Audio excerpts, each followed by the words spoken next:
গণ অভ্যুত্থানে যারা রক্ত দিয়েছিল সেখানে নারী ছিল।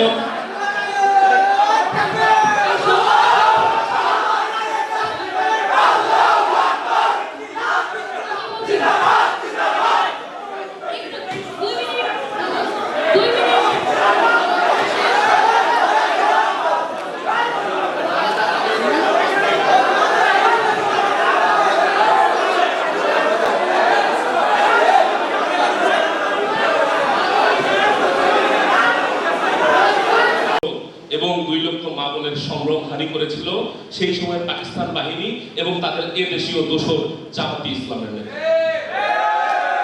আমি এইখানে বলতে চাই, আমার এই বাংলাদেশে, আমার এই ভূখণ্ডে সেই 1971-এ পাকিস্তানের যারা দোসর ছিল তাদের এই দেশে রাজনীতি করার কোনো অধিকার নাই।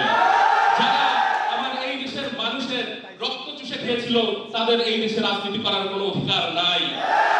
1971 সালে যারা সেই ময়দানে হাঁটু গেড়ে নত শিরে ক্ষমা চেয়ে গিয়েছিল তাদের এই দেশে করার কোনো রাজনীতি করার কোনো অধিকার নাই।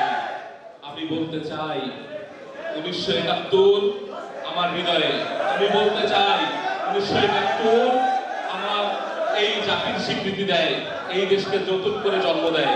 24 একটি গণ অভ্যুত্থান, 24-এ আমরা এই দেশে নতুন করে যুদ্ধ করেছি একটি স্বৈরাচারী শাসনের হাত থেকে এই দেশকে রক্ষা করার জন্য, এবং সেটি আমরা সফল করতে পেরেছি।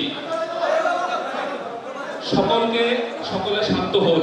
সত্যি কথা শুনতে সবারই কষ্ট লাগে, সত্যি কথা শুনতে সবারই কষ্ট লাগে, সবারই শরীরে আগুন জ্বলে, সবাই ব্যথা হয়।